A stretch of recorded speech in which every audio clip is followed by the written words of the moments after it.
In the 1930s, grocery shopping was a different experience without carts. Shoppers had to navigate the aisles with only their hands or small baskets to carry their items. Shoppers carried items by hand using small wire or wicker baskets. These baskets were often not large enough to hold all the items a family might need for a week. This limited how much they could buy in one trip. Shoppers often found themselves struggling with overflowing baskets, making the shopping experience cumbersome and tiring. Heavy baskets made shopping difficult, often requiring multiple trips. This was especially challenging for those who had to walk or use public transportation to get to the store. Large families faced challenges buying enough groceries. They had to make frequent trips to ensure they had enough food, which was time-consuming and exhausting. Store owners noticed this limitation affected sales. They saw that customers were buying less simply because they couldn't carry more. This was a significant problem for store owners who wanted to increase their sales and improve customer satisfaction. The need for a solution was clear.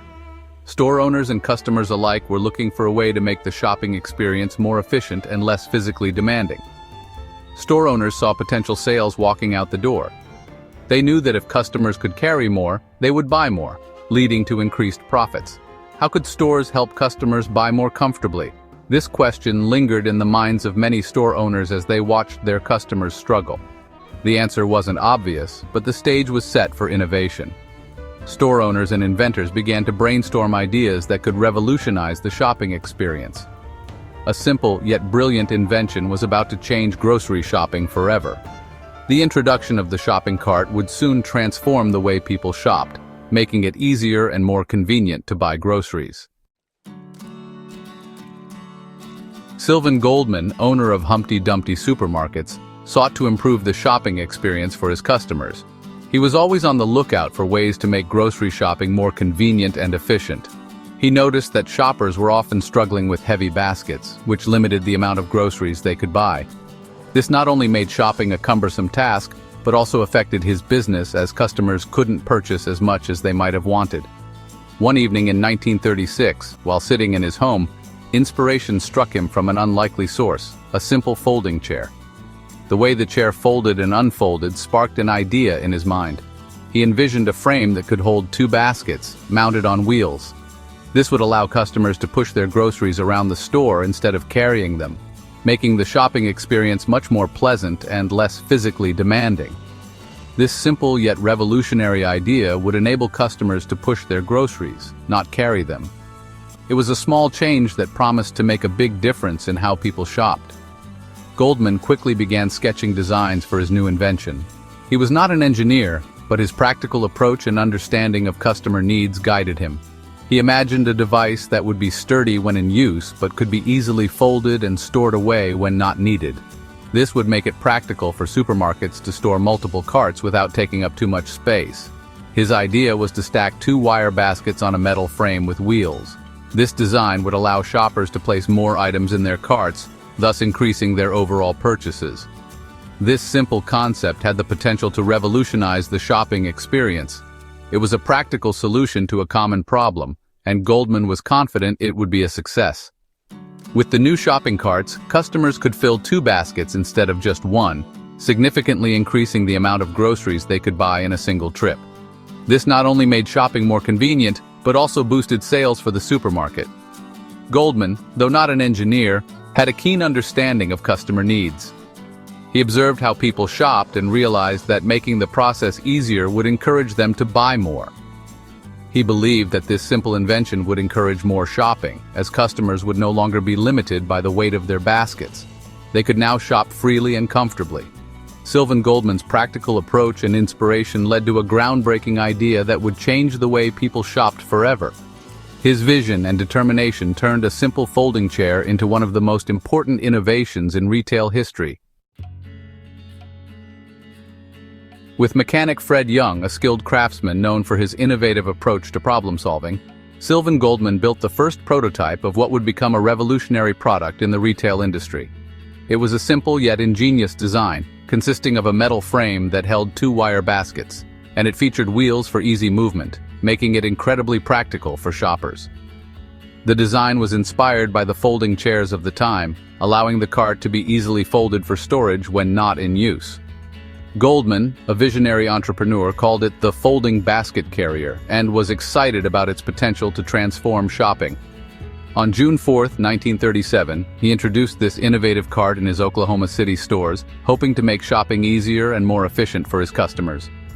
Goldman expected customers to quickly embrace this new convenience, envisioning a future where shoppers could effortlessly carry more items.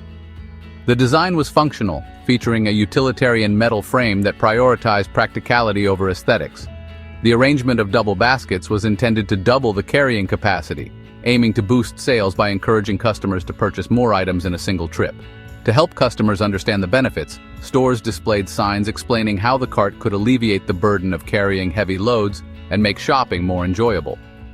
Goldman was confident that once customers experienced the advantages of the folding basket carrier, they would see its value and adopt it enthusiastically. However, the initial public response was not as he had hoped. Shoppers were hesitant to use the new carts, finding them unfamiliar and awkward.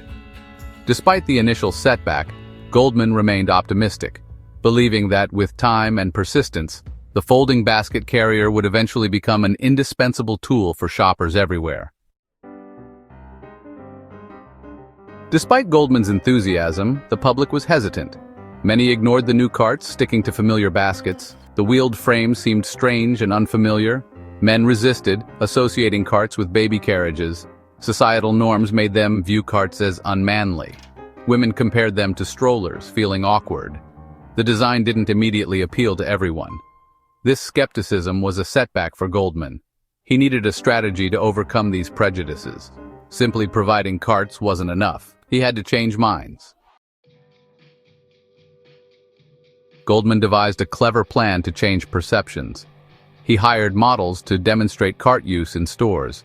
These models made using carts look normal and easy. A greeter at the entrance encouraged customers to try them. This personal touch helped break down resistance. Seeing others use carts sparked curiosity among real shoppers.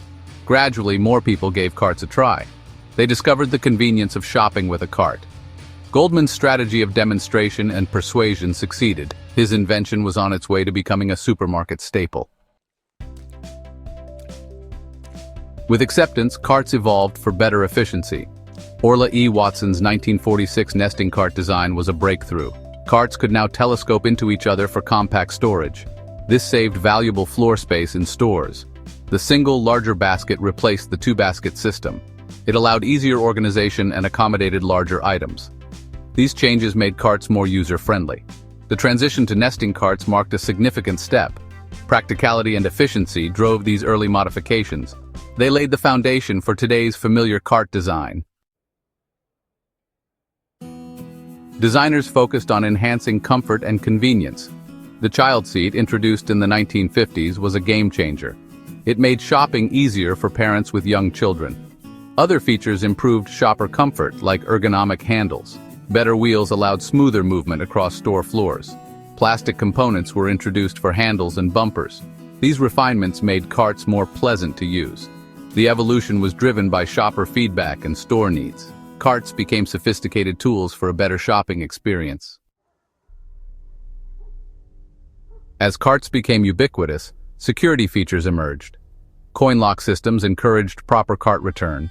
Anti-theft wheel locking systems prevented cart theft. Smart carts with built-in scanners and touchscreens appeared. These innovations streamlined shopping and reduced checkout times. Carts became integrated tools within the retail ecosystem.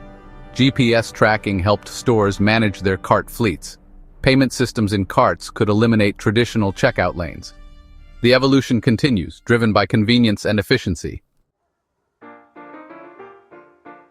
The shopping cart transcended its functional origins. It became a symbol of consumerism and modern culture. Artists used it to explore themes of consumption and materialism. In art, carts represented society, poverty, and the environment. In popular culture, they appeared in movies, TV, and literature. The cart's journey from a shopper's tool to a cultural icon is profound. It shaped the modern supermarket and influenced consumer behavior. The cart facilitated larger stores and bulk purchasing. It remains a silent participant in countless transactions. From its beginnings to its high-tech present, the cart's evolution mirrors societal changes. If this made you look at shopping carts a little differently, give it a like, and hit subscribe to discover the hidden stories behind everyday things.